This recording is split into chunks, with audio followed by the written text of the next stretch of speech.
अच्छा, तो आज हम पढ़ेंगे सब क्लास यूज सिस्टोडा के बारे में। यूज सिस्टोडा में आपके पास जितने भी टैपवर्म्स हैं, जितने भी टैपवर्म्स, तो सारे के सारे ट्रू टैपवर्म्स, यानी ट्रू टैपवर्म की कैरेक्टरिस्टिक्स इसमें मौजूद होगी। ट्रू टैपवर्म वो है जिनमें वो सारी खुसूसियात होंगी जो कि एक टैपवर्म में होती है, इनमें सेगमेंटेशन है वगैरह वगैरह। अब जितने भी आपके पास स्टोर्स हैं वो सारे के सारे इसी सब क्लास से बिलोंग करते हैं, ठीक है। जितने भी आपके पास स्टोर्स हैं वो सारे के सारे आपके पास इसी सब क्लास से बिलोंग करते हैं। स्टोर क्या चीज है भैया? हमारे पास स्टोर्ड है हमारे पास टैपवर्म्स, क्योंकि ये टैप ट्रू टैपवर्म है तो सारे के सारे टैपवर्म्स तो इसी सब क्लास से बिलोंग करेंगे। अब हम आते हैं इसकी बॉडी डिवीजन की तरफ कि भाई बॉडी कैसे कैसे डिवाइड हुई है। तो इसकी बॉडी हमारे पास 3 मेजर पार्ट्स में डिवाइड हुई है। सबसे पहला पार्ट जो इसकी बॉडी का है वो है स्कॉलिक्स। स्कॉलिक्स, ये आपको ये स्ट्रक्चर नजर आ रहा है ना, ये इसका जो है ना आपके पास स्कॉलिक्स जो है ना, ये क्या होता है? ये आपके पास होता है टैपवर्म का हेड, ठीक है। तो ये हो गई एक बॉडी पार्ट। अब कहते हैं कि स्कॉलिक्स कहाँ प्रेजेंट होते हैं आपके पास? आपको मैंने क्लास में भी बताया था कि एंटीरियर को आगे से याद करें कि आगे भी ऐसे है, एंटीरियर भी ऐसे है, पोस्टीरियर पी से पीछे और पी से पोस्टीरियर भी है। तो इसका जो एंटीरियर रीजन है ना, यहाँ पे आपके पास इसका हेड मौजूद होगा, ठीक है, क्योंकि आगे वाली फ्रंट साइड है ना, तो वहां पे इसका हेड मौजूद है। और इसमें आपके पास बिल्कुल सर्कुलर लीफ की तरह का स्ट्रक्चर है जिसको हम रोजेटम कहते हैं। अब ये रोजेटम बहुत से हुक्स से मिलके बनता है, बहुत से हुक्स इस तरह फ्लावर की तरह अरेंजमेंट में यहाँ पे कलेक्ट हो जाते हैं और उनको कलेक्टिवली हम रोजेटम कहते हैं। और एक एक उसमें हुक मौजूद होता है, तो ये सिंगल सिंगल इसमें हुक। और ये जो आपके पास इधर है पूरा का पूरा ये फ्लावर की तरह का स्ट्रक्चर, इसको हम रोजेटम कहते हैं। अब इसमें आपके पास यहाँ पे सकल्स मौजूद होते हैं जिसकी हेल्प से ये होस्ट से अपने लिए नरिशमेंट फूड वगैरह को सक करता है। सकिंग के लिए इसमें यहाँ पे इसके स्कॉलिक्स में ही सकर्स मौजूद होते हैं। अच्छा, इसमें सकर्स आपके पास सर्कुलर फॉर्म में भी हो सकते हैं जैसे मैंने डायग्राम में ड्रॉ किए, और इसमें लीफ की तरह के इस तरह लीफ की तरह के सकर्स भी हो सकते हैं आपके पास स्कॉलिक्स में। अब ये स्कॉलेक्स करता क्या? यही स्कॉलेक्स क्या करता है कि ये ना होस्ट की, अगर आपके पास इंटेस्टाइन है, ये होस्ट की इंटेस्टाइन है, उसके साथ अगर इस टेप वर्म ने अटैचमेंट करनी है ना उसके वॉल के साथ, तो वहां पे आपके पास ये अटैच करेगा अपने इन्हीं हुक्स की वजह से, स्कॉलेक्स की हेल्प से ये फिर्मली खुद को वहां अटैच कर देगा।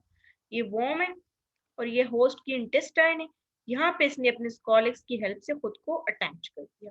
तो ये आपके पास अटैचमेंट के लिए यूज होता है इंटेस्टाइन में, ठीक है, डेफिनेटिव होस्ट की। अब डेफिनेटिव होस्ट क्या चीज है, चलिए उसको समझते हैं।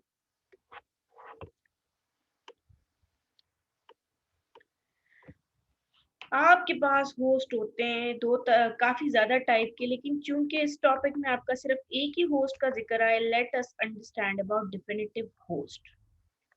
क्योंकि ये आपके पास जो टैप वॉर्म्स है ये पैरासाइट्स है ना, तो पैरासाइट क्या करता है, वो किसी भी होस्ट में रहता है और उससे नरिशमेंट लेता है। तो अब डेफिनेटिव होस्ट आपके पास कौन सा होस्ट है?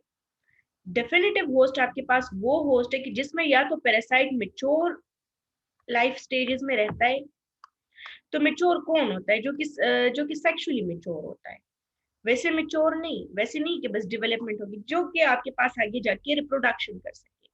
तो आपके पास या तो उसमें पैरासाइट मेच्योर स्टेज में रहेगा, और दूसरा ये कि या उसमें आपके पास parasite will gain sexual maturity, यानी वो डेवलप तो हो गया है दूसरे होस्ट में आपके पास वो डेवलप तो हो गया है, लेकिन वो सेक्सुअल मेच्योरिटी को नहीं पहुंचा।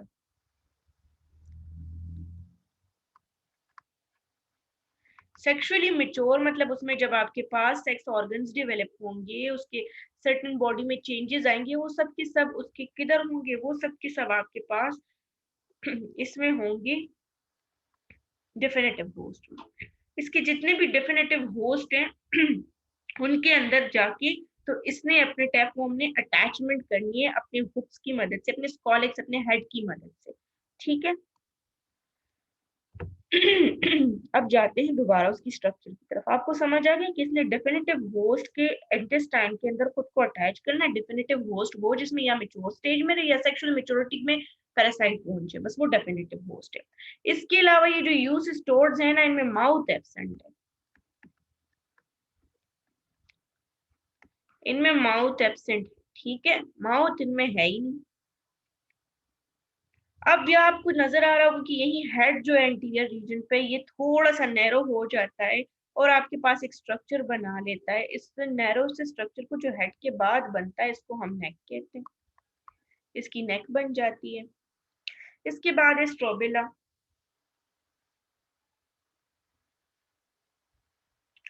अब कहते हैं कि आपके पास स्ट्रोबिला है। स्ट्रोबिला में क्या होता है कि आपके पास काफी ज्यादा प्रोग्लूटिड्स जो है ना वो अरेंज हुए होते हैं लीनियर फॉर्म में, लीनियर के बस लाइन की तरह। तो ये देखिए स्ट्रेट लीनियर फॉर्म में आपके पास प्रोग्लूटिड्स अटैच है। तो हम कह सकते हैं ना कि जो टेपवर्म की नेक है और टेपवर्म की बॉडी है उसको हम स्ट्रोबिला कहते हैं, ठीक है। और प्रोग्लूटिड क्या चीज है, इसमें जो आपके पास ये एक एक सेगमेंट मौजूद है ना, इस सेगमेंट को हम कहते हैं, सेगमेंट्स को कहते हैं प्रोग्लूटिड्स।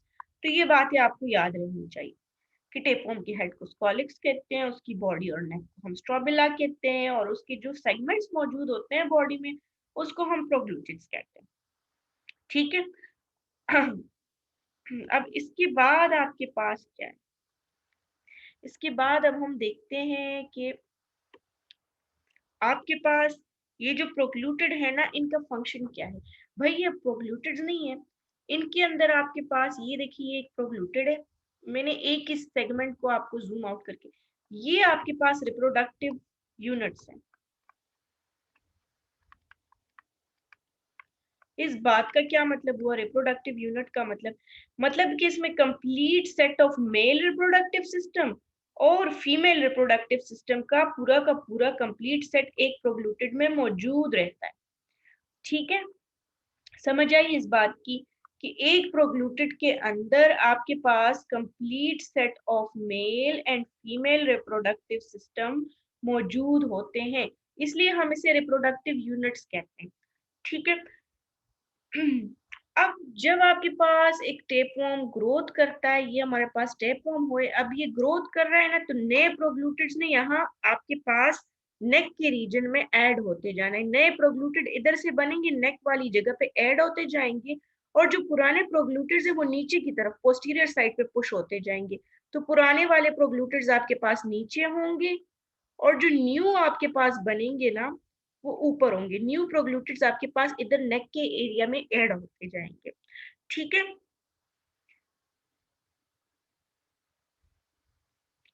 अब ये जो मेच्योर प्रोग्लूटिड्स हैं, क्योंकि ये तो इमेच्योर है, आपने कभी देखा है कि कोई भी ऑर्गेनिज्म इमेच्योर हो वो रिप्रोडक्शन कर सके, नहीं, किसी भी ऑर्गेनिज्म में नहीं होता, तो टेपवर्म में कैसे होगा। तो इनमें आपके पास जो एंटीरियर प्रोग्लूटिड्स है वो आपके पास न्यू है,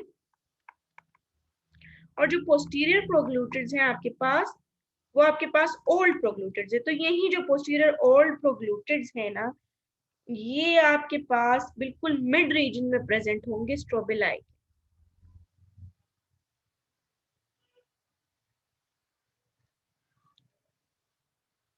मेच्योर प्रोग्लूटिड्स आपके पास जो है, जो ओल्ड प्रोग्लूटिड्स हैं, ये बिल्कुल स्ट्रोबिलाई के मिड में प्रेजेंट होगी, मतलब यहाँ पे ये देखिए बिल्कुल मिड में प्रेजेंट है आपके पास ये जो पोस्टीरियर ओल्ड प्रोग्लूटिड्स हैं, मेच्योर प्रोग्लूटिड्स जो हैं।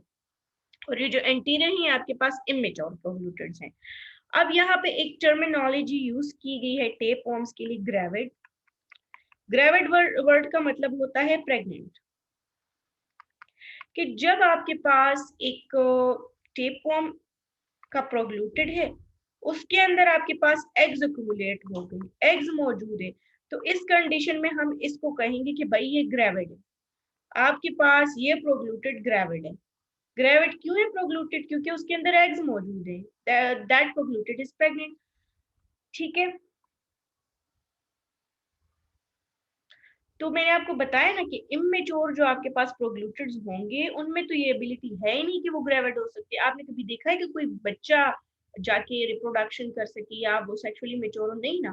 तो इसी तरह इसमें भी जो आपके पास पोस्टीरियर ओल्ड प्रोग्लूटिड्स हैं उन्होंने क्या करना है, वही ग्रेविड होंगे, जो आपके पास मेच्योर प्रोग्लूटिड्स है, मेच्योर प्रोग्लूटिड्स ने ही ग्रेविड होना है।